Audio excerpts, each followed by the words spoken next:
जी अस्सलाम वालेकुम शाह जी। वालेकुम अस्सलाम जी। ये सब कैसे हैं आप? जी जी अल्हम्दुलिल्लाह शाह जी, ठीक ठाक। आप कैसे हैं? ठीक है। शुक्र शुक्र अल्लाह का, सब अल्लाह पाक करम फरमाए। जी जी। आप बताइए। जी जी अल्हम्दुलिल्लाह शाह जी। एक साल और गुजर गया, हमने मुल्क की डायमंड जुबली मनाई, लेकिन पाकिस्तान को आज तक क़यादत मैसर नहीं हुई। क्या कहेंगे सर?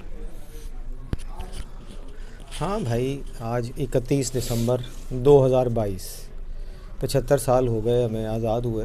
आज का ये साल जो है, हमने मुल्क की डायमंड जुबली मनाई। 75 बरस के ऊपर हमने बड़ा कुछ, बड़े वादे, बड़ी बातें, बड़ा कुछ किया। लेकिन आपकी बात बिल्कुल ठीक है। हमारी सबसे बड़ी प्रॉब्लम ये रही है कि पाकिस्तान को कभी भी ऐसी क़यादत, मैं काबिल क़यादत की बात नहीं कर रहा, ऐसी क़यादत मैसर नहीं आई जो मुल्क को कहीं लेके जा सकती। 75 बरस बहुत होते हैं। वैसे तो कौमों की ज़िंदगी में 75 बरस कुछ नहीं है, सैकड़ों हज़ारों सालों में जाके कौमें बनती हैं। लेकिन बहरहाल ये वो दौर नहीं है कि जब आप एक कुएं के मेंढक होते थे, एक छोटी सी जगह पे आप बंद हैं। आज की दुनिया एक ग्लोबल विलेज बन चुकी है, इंफॉर्मेशन का सैलाब है, कम्युनिकेशंस इतनी तेज़ हो चुकी हैं। लेकिन अफसोस के साथ कहना पड़ता है कि पाकिस्तान 75 बरस के बाद भी शायद वहाँ पे भी नहीं खड़ा जहाँ पे ये 75 बरस पहले था, उससे भी पीछे चला गया। वजह क्या है? वजह यह है कि हमारे पास कोई सियासी क़यादत थी ही नहीं। कायदे आज़म एक बरस के बाद ही अल्लाह को प्यारे हो गए। उसके बाद जो कुछ हमारे मुल्क के साथ हुआ, यानी 1947 से लेके आप कर लीजिए कि 1958 तक, जब मार्शल लॉ लगा, मुल्क में 7 वज़ीर आज़म बदले गए, आए और गए, आए और गए। कोई 2 साल के लिए आया, कोई 2 महीने के लिए आया। कंसिस्टेंसी नहीं रही। कंसिस्टेंसी इसलिए नहीं रही कि क़यादत थी नहीं, सियासी क़यादत नहीं थी। ठीक है, आपकी ब्यूरोक्रेसी स्ट्रॉन्ग थी, उसने जैसे चाहा उसको चलाया। आपके पास ग़ुलाम मोहम्मद साहब जैसे गवर्नर जनरल आए, जिनके बारे में कहते हैं अपाहिज थे, बोल नहीं पाते थे। यानी आपने मुल्क के साथ न जाने किस तरह से इस मुल्क को चलाया है इन लोगों ने, कि 75 बरस के बाद भी हम आज तक इस, यानी कौमों की, उसको कॉमिटी ऑफ नेशंस कहते हैं, कि कौमों के बीच में हमारा कोई मकाम ही नहीं है। उसी वजह सिर्फ़ और सिर्फ यही है कि हमारे यहाँ पे जो भी हुक्मरान आए, वो शुरू के हुक्मरानों को के लिए कि वही मसाइल पाकिस्तान के इतने ज़्यादा थे, आपके पास फ़ंड्स नहीं थे, आपके पास मुख्तलिफ़ मसाइल, लोगों को आबादकारी का जो महाजिर होके आए थे, उसमें वक्त गुज़र गया। लेकिन इस दौरान भी एक अच्छी सियासी क़यादत होती तो ये सारे मसाइल हल कर लेती। 58 में क्या हुआ? उसके बाद 58 में मार्शल लॉ लग गया। आपने उससे पहले सिकंदर मिर्ज़ा एक फ़ौजी थे, उनको अपनी कैबिनेट में डाला। सिकंदर मिर्ज़ा के बाद अयूब ख़ान साहब को आप कैबिनेट में लेके आए, और अयूब ख़ान साहब ने सिकंदर मिर्ज़ा का भी तख्ता उलट दिया। ठीक है, हाँ जी। अब बात यह है कि उसके बाद के 11-12 साल फिर वही आपकी फ़ौजी क़यादत आपके सर पे मुसल्लत रही। अब मसला ये है कि फ़ौजी क्यों आए? इसीलिए नहीं आए, इसलिए आए कि हमारे पास क़यादत नहीं थी। अगर हमारे पास क़यादत होती तो फ़ौजी इस तरीके से मार्शल लॉ नहीं लगता। अब इंडिया की मिसाल ले लीजिए। इंडिया के वो उस जो पंडित जवाहरलाल नेहरू उनके वज़ीर आज़म थे, वो उनका एक बड़ा मशहूर कौल है कि मैंने इतनी धोतियाँ नहीं बदली जितनी पाकिस्तान ने वज़ीर आज़म बदल ली। बड़ा फेमस हुआ था, बहुत फेमस था। उसकी यही वजह थी ना। उसके बाद यह है कि जब क़यादत का फुक़दान हो गया, आपके पास एक वैक्यूम था। उस वैक्यूम को फ़िल करने के लिए फ़ौज को आगे आना पड़ा। अब इसमें आप इसको, फ़ौज को, किरदार को आप पॉजिटिव रंग में लें या नेगेटिव रंग में लें, लेकिन कहीं ना कहीं किसी ना किसी को तो मुल्क चलाने के लिए आना था ना। बहरान से तो निकालना था ना, बहरान से निकालना था। उसके लिए फ़ौज आगे आ गई, फ़ौज ने अपना किरदार अदा किया। लेकिन फ़ौज की, क्योंकि वो भी सियासी नहीं थी ना इदारा, वो सियासत को नहीं समझता। उनके दौर में हालात इतने ख़राब हुए कि आपको एक हिस्सा कटवाना पड़ा या कट गया, आप उसको जो मर्ज़ी रंग दे दीजिए। लेकिन पाकिस्तान की डिसमेंबरमेंट हो गई, 71 में हो गई। ठीक है, 58 से लेके 70-71 तक पहले अयूब ख़ान साहब रहे, उसके बाद याहिया ख़ान साहब आए। आपके पास अगर एक क़यादत आई, एक कायद आया, तो मेरे ख़्याल में तो उसको ज़ुल्फ़िकार अली भुट्टो को हम बिल्कुल उसको कह सकते हैं, इसलिए कि उसने एक वही कंसेंसस से कॉन्स्टिट्यूशन दिया, आइन दिया मुल्क को। उसने बहुत सारी चीज़ें, उसने लैंड रिफॉर्म्स किए, उसने लेबर लॉज बनाए, उसने से हमारा भी सहाफ़ियों के लिए जो वेज अवार्ड था उसको उसने कॉन्स्टिट्यूशनल कवर दिया। भुट्टो बिल्कुल जो उस वक्त हालात थे उसमें लोग ये भी एतराज़ करते हैं जी कि वो सिविल मार्शल लॉ एडमिनिस्ट्रेटर थे, लेकिन बात यह है कि किसी ना किसी तरीके से चीज़ों को स्ट्रीमलाइन करना था ना, बिल्कुल उसके लिए उसको सिविल मार्शल लॉ एडमिनिस्ट्रेटर बनना पड़ा। उसके बाद वो प्रेसिडेंट बने, फिर 73 के बाद वो प्राइम मिनिस्टर हुए। उन्होंने वो जो ख़राबियाँ जो उस वक्त हो चुकी थी, जो उनको इकॉनमी मिली थी, उसको खड़ा करने के लिए उन्होंने, उनके बहुत से ऐसे इक़दाम हैं जिनको कंट्रोवर्शियल कहते हैं लोग, लेकिन उस वक्त की ज़रूरत थी। उन्होंने बड़ी बड़ी जो इंडस्ट्रीज़ थी उनको नेशनलाइज किया मुल्क के लिए, कौम के लिए, ताकि हुकूमत के लिए पैसा तो कहीं से आए ना, हुकूमत को चलाना तो था ना। एनीहाउ भुट्टो साहब 77 तक रहे। इस दौरान उन्होंने बहुत से कह लीजिए कि ज़बरदस्त काम भी किए। मसलन उन्होंने फ़ौज में जो ख़राबियाँ हुई थी जिसकी वजह से पाकिस्तान के 2 टुकड़े हुए, 2 लख्त हो गया, 2 लख्त हुआ, उन्होंने उसके लिए एक हमीदुर रहमान कमीशन बना। उस कमीशन की रिपोर्ट आधी सी सामने आई है, उसके अलावा कोई ऐसी चीज़ नहीं आई जिससे कि आप साबित कर सके कि कौन गलत था, किसने मुल्क के साथ ऐसा घिनौना काम अंजाम दिया कि हमारा मुल्क टूट गया। अच्छा, हमीदुर रहमान कमीशन रिपोर्ट पे कहते तो ये है कि अगर उस पर अमल करते हो, उसको सामने लेके आते हो, तो बहुत सारे रिफॉर्म्स हो सकते थे। आपके सिविल और मिलिट्री ब्यूरोक्रेसी के दोनों में आप रिफॉर्म्स कर सकते थे। अच्छा। लेकिन भुट्टो साहब ने भी जो उनसे गलती हुई, उन्होंने फ़ौज को बलूचिस्तान में हुकूमत को उड़ाने के लिए इस्तेमाल किया। अच्छा, वहाँ से फ़ौज फिर ताकतवर हुई। फिर भुट्टो साहब भी वही जो हम, एक तो हमारे यहाँ पे मेरिट का कोई हिसाब नहीं है, भुट्टो साहब ने मेरिट को पामाल करते हुए, मेरिट का फुकदान हमारे यहाँ, जनरल, बिल्कुल जनरल ज़ियाउल हक साहब को, बहुत सारे जो जनरल से जूनियर थे, को 5-6 से उनको प्रमोट करके आगे लेके आए। और 77 में ज़ियाउल हक साहब ने फिर मार्शल लॉ लगा दिया।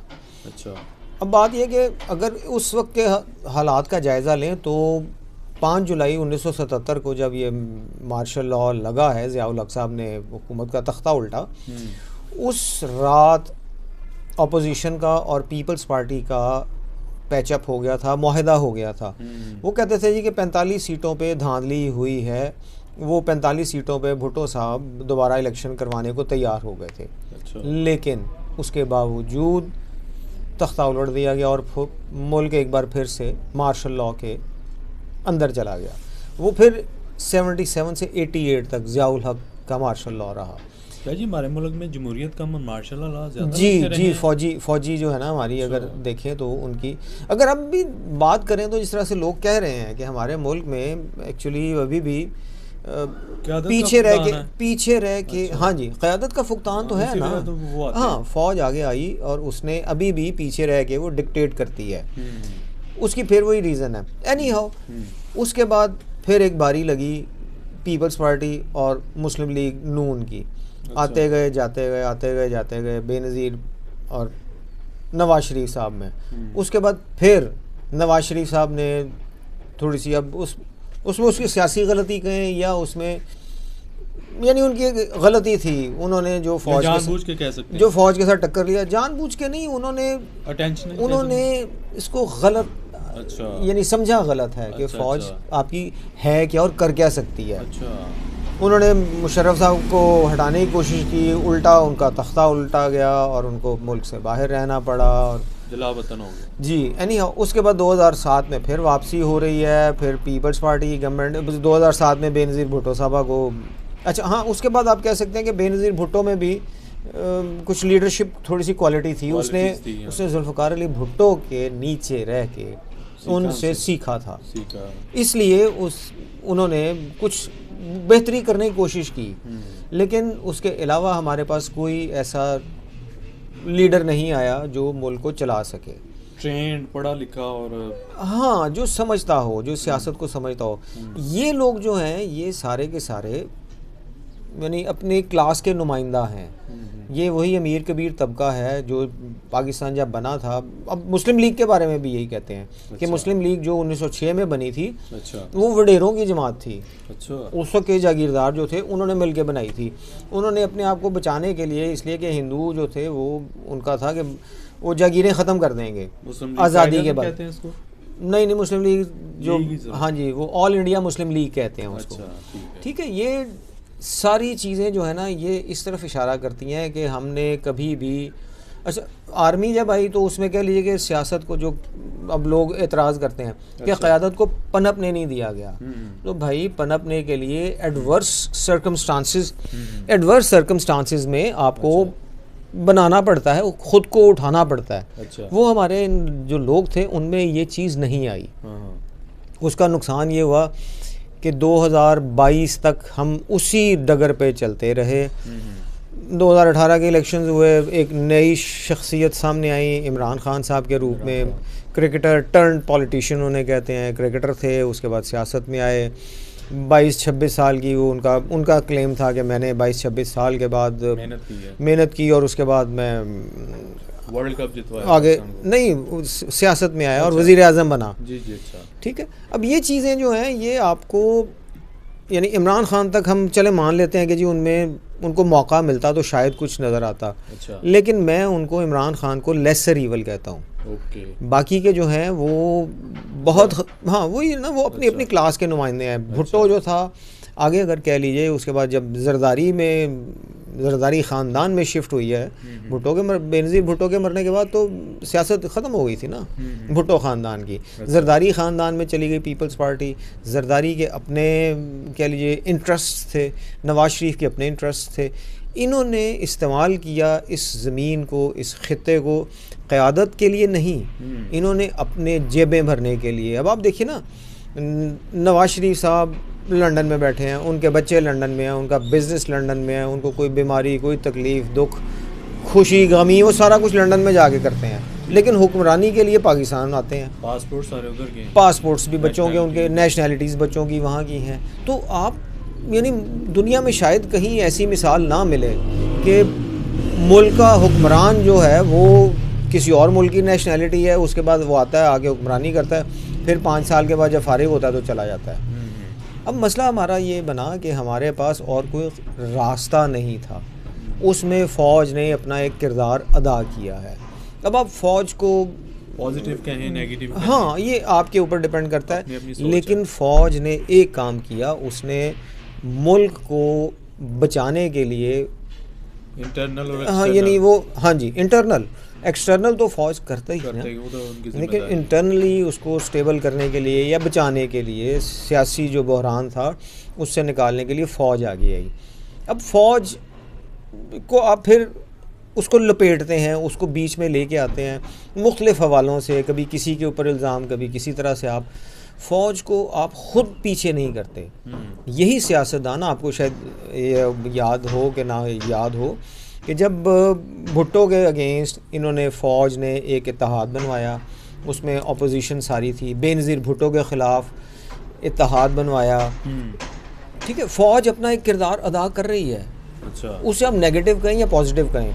अच्छा, पॉजिटिव मैं उसको नहीं कह सकता क्योंकि बहुत सारी इसमें जो, हाँ बहुत सारे मसाइल हैं। अच्छा, लेकिन उसमें ख़राबी कहाँ है? ख़राबी है कि ये लोग जो ऊपर बैठे हुए हैं ये हमारे हुक्मरान नहीं हैं, इनमें क़यादत की कैपेबिलिटी नहीं है, ये लीडरशिप क्वालिटी नहीं है इनमें। अच्छा, अब मजबूरी ये है कि फिर अगर आप फिर फ़ौज को आप लताड़ते हैं, आप कहते हैं फ़ौज गलत करती है, तो फ़ौज को आपको कंट्रोल करने के लिए आप कोई अच्छा को अपने आप को मजबूत तो करें, आप बताएं तो सही ना कि आप करना क्या चाहते हैं। लीडरशिप क्वालिटीज़ लेके आए अपने अंदर। आप आते हैं करप्शन के ज़रिए, करप्शन करने के लिए आते हैं। जब करप्शन करने के लिए आते हैं तो जाहिर है आपने सिविल मिलिट्री ब्यूरोक्रेसी के साथ मिल के करनी है। आप वो क्या, उन दोनों को मिला के आप ये करप्शन करते हैं, आप उसके बाद वही पैसा जो है बाहर लेके चले जाते हैं और अल्लाह अल्लाह खैर सलाह मौज करते हैं आप। आपने कभी ये नहीं सोचा कि आम आदमी के लिए हम कुछ करें। अब इन्होंने 2022 में जो गन मचाया, आपने इलेक्टेड गवर्नमेंट को, अब इसमें फिर अप्रैल में हाँ, इसमें फिर आपने वही काम किया। आपके पास लीडरशिप क्वालिटी नहीं थी, लेकिन आपने मिल के एक इलेक्टेड गवर्नमेंट को, चले जैसी भी चल रही थी, लूली लंगड़ी, उनका भी क्लेम है कि हमने खड़ा कर लिया था इकोनॉमी को, आप उसको चलने तो देते, आपने उसको भी नहीं चलने दिया। उसका नतीजा ये निकला कि मुल्क का आपने बेड़ा गर्क कर दिया। आप फिर उसको मुल्क को पीछे की तरफ लेके जा रहे हैं। आपका जिससे वो भी जो क्लेम करते थे कि जी जीडीपी हमारा इतना हो गया था और इतना हो गया था, 6% पे ले गए थे हम, तो वो फिर माइनस में जाने को है। आपने यही जो गवर्नमेंट आई है, जो कोएलिशन गवर्नमेंट है, 12-14 जमातों पे मुश्तमिल है, इन्होंने पिछले एक आधा 2 हफ्ते पहले फिर इन्होंने एक और वज़ीर बनाया है। 76 वज़ीर हो गए आपकी कैबिनेट में। आपके पास पैसे नहीं है, आप कभी अफ़गानिस्तान वो अमेरिका से मांगते हैं, आप कभी कहीं से पैसे मांगते हैं, आपके पास कुछ नहीं है। आपको कहीं ना कहीं यानी कासा लेके फिरना पड़ रहा है। लेकिन आप आप अपनी जो अय्याशियाँ हैं, जो अपने आपको बेनिफिट्स हैं, वो आप नहीं छोड़ने को तैयार हैं। आप सिर्फ एक काम करते हैं कि जी जो हमारा के लिए कि जो हमारे पास जो हमारे फैसिलिटीज़ हैं, जो हमें पर्क्स मिलते हैं, हम उसको ना छोड़ें। अच्छा, हमारी सबसे बड़ी ख़राबी यहाँ पे ये है। माल मिलना बंद हो जाएगा। यानी अगर नेगेटिव सेंस में आप बात करें, ठीक है, तो ऐसे हुकूमतें, ऐसे मुल्क नहीं चलते। अब जो कुछ हो चुका, अब उसको नेगेटिव या उसको रिवर्स कैसे करें, ठीक है, आप वही है ना, फौज को ही लताड़ते चले जा रहे हैं। आप अपनी गलतियां तो माने। अच्छा। आप अपने खर्चे कम नहीं करते। अगर आप इतने ही सिंसियर होके आए थे, जिस तरह बिल्कुल इमरान खान ने कहा था कि जी मैं प्राइम मिनिस्टर हाउस में नहीं रहूँगा। अच्छा। इमरान खान ना रहते। अच्छा। गाड़ियाँ आपने बेची थी, हमने जो कुछ भी था, कुछ करते तो सही ना। बिल्कुल। आप करें, कुछ करके दिखाएं। आप खुद करते तो आप ब्यूरोक्रेसी के बेनिफिट्स कम कर सकते थे। कहते हैं मेरे हाथ बंधे हुए थे। ये भी अब फिर वो यही नालायकी है ना, यही है ना। उसमें भी क़यादत की, उसमें यानी लीडरशिप क्वालिटी नहीं थी ना इमरान में। नैब कहता मेरे नीचे नहीं था। बिल्कुल ऐसा ही है कि जी आपने कह दिया, आपकी बात हम मान लेते हैं, लेकिन मसला फिर वही आता है कि अगर आप में लीडरशिप क्वालिटी नहीं थी तो आप करने क्या आए थे। पंजाब में उनके वो FIR दर्ज नहीं करवा पा रहे। हाँ जी, वो तो अब लेटेस्ट है ना, लेकिन मेन जो है 2022 के स्टार्ट में जब उनकी जो मेन बातें हैं वो यही हैं कि उनमें भी उन्होंने इस तरह से मान लिया, जबकि वो दावे करते आ रहे थे ना कि जी मैं ऐसे प्राइम मिनिस्टर नहीं बनना चाहता जो रबर स्टैंप हो, लेकिन आपने भी वही साबित किया। अच्छा। ये सारी चीज़ें हो गई। अब बात ये है कि 2023 आ रहा है, कल शुरू हो रहा है। 2023 हमारे लिए क्या लेके आएगा? हाँ जी, ये मेन चीज़ है। यहाँ पे मैं कम से कम अब, क्योंकि साल चेंज हो रहा है, मैं अब पेसिमिस्ट नहीं होना चाहता, ना उम्मीद नहीं होना चाहता। मैं ऑप्टिमिस्ट होना चाहता हूँ। ऑप्टिमिस्ट होने का मकसद क्या है मेरा कि इस मुल्क को अल्लाह करे कि ये जो फेज़ एक आया हुआ है, ट्रांजिशनरी है, इसको नेगेटिव कहें, इसके बुरा कहें, ये फेज़ एक जाने वाला है। बिल्कुल, बहुत जल्दी चला जाएगा। अल्लाह करे उसके लिए मैं ये समझता हूँ एक इलेक्शंस फिर ज़रूरी हैं। हाँ जी। यहाँ पे जो कुछ दिन पहले से बात चल रही थी कि जी टेक्नोक्रेट्स की गवर्नमेंट कुछ नहीं कर पाएगी। टेक्नोक्रेट्स की गवर्नमेंट को फिर लेके कौन आएगा? वो किसके आगे जवाबदेह होंगे? अगर आप यहाँ पे फिर सवाल उठाते हैं तो उसका जवाब फिर वही आता है कि आपको जो लेके आएंगे वही चलाएंगे ना। बिल्कुल ऐसे ही। और वो आपका इशारा किस तरफ जाता है? अब वो देखिए, हम इस्टेब्लिशमेंट की बात करते हैं, इस्टेब्लिशमेंट से सबसे स्ट्रॉन्ग पार्टी कौन है? इशारा उस तरफ जाता है। अगर वही लेके आएंगे तो फिर आप वो कैसे इस मुल्क को इस बहरान से निकालेंगे? इस वक्त ज़रूरत है सियासी क़यादत की, जो कुछ सोचे और ऐसे फ़ैसले करे जिससे मुल्क में स्टेबिलिटी आए। शाह जी, आज मिलेट ट्रैक्टर का भी ऑपरेशन बंद हो गया, जो हमारे यहाँ पे एक है ना, जैसे इंडस्ट्रियल। हाँ, देख लीजिए निशात बंद हो गई, कोहिनूर ने अपना एक यूनिट बंद कर दिया। यानी ये वो टेक्सटाइल मिल्स हैं जो पाकिस्तान की, कह लीजिए, टेक्सटाइल इंडस्ट्री की बैकबोन थी। और बेरोजगारी बहुत ज़्यादा बढ़ रही है, जाहिर है ये मसाइल। हाँ, अब ये देखिए ना, ये सारे मसाइल जो हैं वो इसी तरफ इशारा करते हैं कि मुल्क के अंदर है कुछ नहीं, आपके पास क़यादत नहीं है। क़यादत होगी तो ये मसाइल को हल करेगी ना, सोचेगी कि आपने करना क्या, अपने ख़र्चे कहाँ से कम करने हैं। आप अपने ख़र्चे बिल्कुल कम करने को तैयार नहीं हैं। फिर मैं कहूँगा कि आप आए ही इसीलिए थे। आपको ये शायद याद हो कि किसी सहाफ़ी ने सवाल किया था मौलाना फजलुर रहमान साहब से कि मौलाना साहब आप इसकी पीटीआई की गवर्नमेंट टॉपल कर देंगे तो उसके बाद क्या करेंगे। तो उन्होंने कहा जी वो जब वक्त आएगा तो हम सोचेंगे, और उसमें वो उनका कहका भी लगाया। तो जब ऐसा तरमीम में देखें सर वो बहुत ज़्यादा मिक़दार में चेंज, हाँ वो सब हो गया है। ये चीज़ें जो है ना, ये मैं वही कह रहा हूँ ना कि इस तरफ इशारा कर रही हैं कि आपके पास कोई क़यादत नहीं है, सियासी क़यादत नहीं है। आपको फ़ौज चला रही है, आपको स्टेबल मुल्क को कायम रखा है तो फ़ौज ने रखा है। आधा कट गया वो, देखिए उसमें 1000 किलोमीटर का 1500 किलोमीटर का फासला भी था हमारा, उसमें एक साथ रहना बड़ा मुश्किल हो गया था। फिर जो हमारे मसाइल बने हुए थे, जो कुछ हमने उनके साथ किया बंगालीज़ के साथ, उसमें ये अल्टीमेट होना ही था। लेकिन अब ज़रूरत क्या है? अब ज़रूरत ये है कि हमें सोचना चाहिए कि हम अपने मुल्क को कैसे चलाएंगे। शाह जी मेरा क्वेश्चन है कि हम हैं ज़िम्मेदार मुल्क एज आ एटमी कुव्वत, हमें और ज़्यादा नहीं जो है ना वो क्या ज़िम्मेदार वाली चाहिए? बिल्कुल, देखिए ऐसा एक्चुअली ऐसा है भी नहीं, इसलिए कि जो एटमी मुल्क बन जाते हैं तो क़यादत जो है ना वो बिल्कुल वो और ज़्यादा जैसे कहते हैं ना नहीं उसमें एटम के मामले में, एटम बम के या एटमी असासों के मामले में हमारी पॉलिसी, हम लोग बहुत मोहतात हैं, बहुत ठीक हैं। कोई ऐसा मसला नहीं है कि जी हमारे एटमी असासे किसी और के हाथ लग जाएंगे और दिस एंड दैट। जिस तरह जब रशिया जो बाइडेन का भी बयान आया था, जब रशिया टूटा था ना उस वक्त ऐसे ही हुआ था ना कि बहुत सारी चीज़ें जो हैं वो जी दहशतगर्दों के हाथ लग गई और दिस एंड दैट। वो हमारे मुल्क में नहीं है और अल्लाह ना करे कि ऐसा हो। अब बात चल रही थी कि 2023 में, अब 2023 के लिए मैं तो फिर वही ऑप्टिमिस्ट हो के हाँ मैं कहता हूँ कि मार्च में इलेक्शंस करवा दें आप, उसके बाद नई क़यादत जो भी आए उसको आप पूरी ताकत के साथ उसको आप हुकूमत दें ताकि मुल्क किसी अच्छी तरफ, अच्छी सिमत में जा सके, तरक्की कर सके। अब ऐसे में अगर आप कहें कि कौन करेगा तो ये वही लोग करेंगे जिन्होंने इस मुल्क को बचाया है अंदरूनी तौर पे भी। बिल्कुल ऐसे ही, बैरूनी सिर्फ नहीं, वो तो फ़ौज कर रही है, लेकिन अंदरूनी तौर पे भी 58 का जब मार्शल लॉ लगा था वो जैसा भी था गलत हो गया, एक स्टेप गलत हो गया, लेकिन उस गलती को सुधारने के लिए वही लोग चाहिए जिन्होंने गलती की थी। शाह जी क़यादत अच्छी हो तो अदारे भी मजबूत होते हैं। जी बिल्कुल, आप देखें ढीले अदारे पड़े हुए हैं आज, बिल्कुल आपकी बात वैल्यू ऐड करें वो सर आज जो इस्लामाबाद में बल्दियाती इलेक्शन का वाह देखिए, वाह वाह वाह आपने कितनी अच्छी बात याद दिलाई। अब देखिए कि हर इदारा जो है वो यानी दूसरे को सुपरसीड कर रहा है, वो समझता है कि मैं ही ऊपर हूँ। अब आप गौर कीजिए कि इस्लामाबाद हाई कोर्ट कह रही है कि आप इलेक्शंस करवाएं, आपने पहले डेट दी थी 31 दिसंबर। इसमें फिर देखिए इस हुकूमत की कि इन्होंने जो हल्के थे उनको मुख्तसर किया, उनकी यानी यूनियन काउंसिल्स जो थी उनकी तादाद बढ़ा दी, 101 से 125 पे ले गए। यार मैं पहले भी आपको शायद मैंने बताया है कि ये नून लीग वॉर हार्डन्ड एक पार्टी है, इसको पता है कि क्या कैसे चीज़ों को तोड़ना, ख़राब करना है, टॉपल करना कैसे वो। हाँ इन्होंने वही किया कि इलेक्शंस नहीं करवाना थे।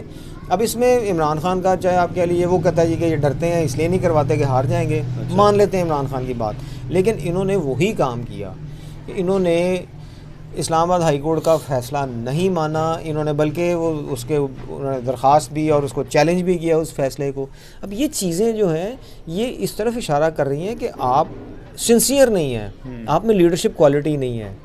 अगर लीडरशिप क्वालिटी होती ना तो आप मुल्क को अब तक इस बहरान से, इस मसाइल से निकाल चुके होते, मुल्क के खैर को होते। हाँ अब फिर मैं अपनी बात इस बात पे ख़त्म करूँगा आज की कि भाई जिन लोगों ने इस मुल्क को पहले बचाया था 1958 में, ये वही लोग हैं जो इस मुल्क को दोबारा इस बहरान से निकाल सकते हैं। अच्छी क़यादत के लिए कुछ चलो एक नर्सरी तो बनाए ना यार।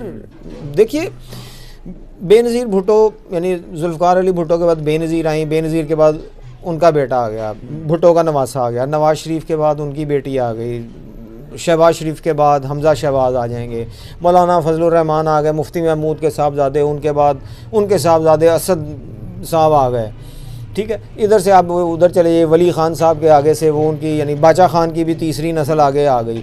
चौधरी ख़ानदान को देख लीजिए, उनके आगे से हज़रत शुजात साहब नहीं, मुनसिर लाई तो अभी उनके चौधरी परवेज़ लाई के साहबजादे ना, वो मौलाना मैंने कह दिया, हज़रत शुजात हुसैन साहब के उनके पोते भी सुना है जी कि अब नहीं, वो शायद प्रोविंशियल असेंबली के मेंबर हैं। अच्छा। यानी उनकी फैमिली के कोई 8-10 लोग हैं जो सेनेट में भी हैं, नेशनल असेंबली में भी हैं, प्रोविंशियल असेंबली में भी हैं। तो ये लोग ट्राइड एंड टेस्टेड हैं। अब इनको पीछे करना, इनसे जान छुड़ाना, वो कैसे है? वो फिर वही मेरी बात, इस बात पे मैं ख़त्म करता हूँ कि वही लोग जिन्होंने इस मुल्क को यहाँ तक पहुँचाया या जो उन्होंने रास्ता दिया था, वही इस भंवर से निकालेंगे। मेरा आखिरी क्वेश्चन है, 2022 में एक तो ये जिसे कहते हैं ना कि सब लोग कह रहे हैं रजीम चेंज ऑपरेशन हुआ, ठीक है, फिर अरशद शरीफ साहब भी फौत हो गए, शहीद हुए, फिर इसके अलावा ये पीटीआई से पीडीएम की हुकूमत बनी।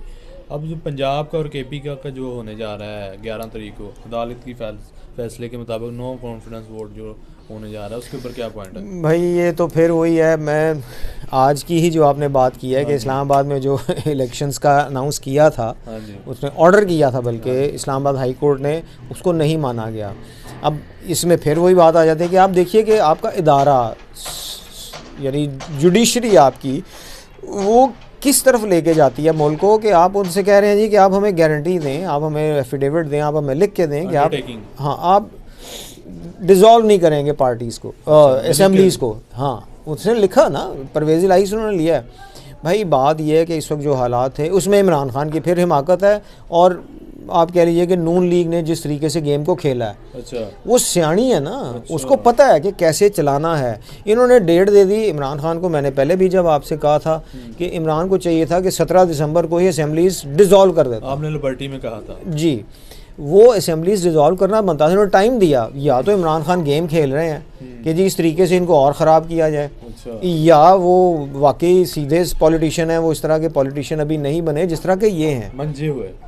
अच्छा। इन्होंने वही काम किया, इन्होंने सारे का सारा जो है ना वो, यानी फिर जुडिशरी में चले गए, गवर्नर ने एक काम किया, फिर आपके कह लीजिए कि आईनी बहरान एक फिर पैदा हुआ, ठीक है। उतार दिया। अब मैं तो यही समझता हूँ, और मेरे नज़दीक तो बेहतर यही है कि जो इन्होंने कहा था ना कि मैं इन असेंबलीज़ में नहीं बैठना चाहता, इमरान खान को चाहिए कि वाकई फिर अब अगर निकलना है ना तो निकलें, लेकिन वो निकल ही नहीं दे रहे कुछ। वो नहीं, वही है ना, 11 जनवरी को जो होनी है, जो हियरिंग होनी है, उसमें इनको चाहिए कि भाई जैसे ही वो उसका केस का फैसला होता है उसके बाद इसको असेंबलीज को डिसॉल्व करें। एमएनए के मेंबर्स गए हैं उधर कौमी असेंबली, उधर हाँ, भी नहीं उनके। हाँ, अब वो देखिए, हाँ, अब ये उधर इस्तीफे, अब देखिए ना, फिर वही टालने वाली बात है ना, लटकाने वाला मामला है कि जी वो कह रहे हैं जी मैं एक एक करके, भाई आप इकट्ठे 10 बंदों को बुला लें, 15 बंदों को बुला लें, सामने खड़े कर लें, साथ साथ पूछते हैं जी आपने किया है, एक नहीं तो 2 दिन में आप कर लेंगे।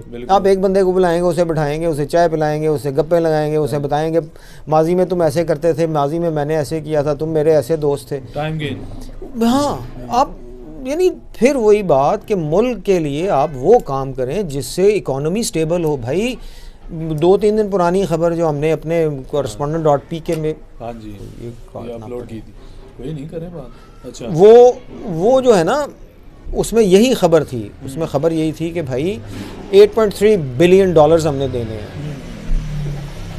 8.3 बिलियन डॉलर आपके पास तो है नहीं, आपके पास 6-7 बिलियन है, आप क्या करेंगे? थोड़ी सी रिजर्व रह गई। तो फिर वही है ना, इसलिए अल्लाह पाक से दुआ है कि अल्लाह पाक 2023 जो है ना हमारे लिए वो क्या कहें टर्निंग पॉइंट आए, हमारा मुल्क तरक्की के रास्ते पे चल पड़े, इस मुल्क को ऐसी क़यादत मिल जाए जो इस मुल्क को इस बहरान से निकाल सके। देखिए, यानी मेरी नस्लें, आपकी नस्लें, और मैंने 22 करोड़ में से 1 करोड़ कह लीजिए जी कि ऐसे होंगे जो बाहर जा सकते हैं, बाकी जो 21 करोड़ हैं उनके लिए अल्लाह पाक ये मुल्क जो है ना जन्नत का टुकड़ा बना दे। जीना मरना उनके लिए इधर ही है। बिल्कुल। 2022 में तो सर बहुत खोया हमने, लेकिन दुआ करते हैं कि बिल्कुल। आमीन आमीन आमीन। थैंक यू वेरी मच, बहुत शुक्रिया। अस्सलाम वालेकुम।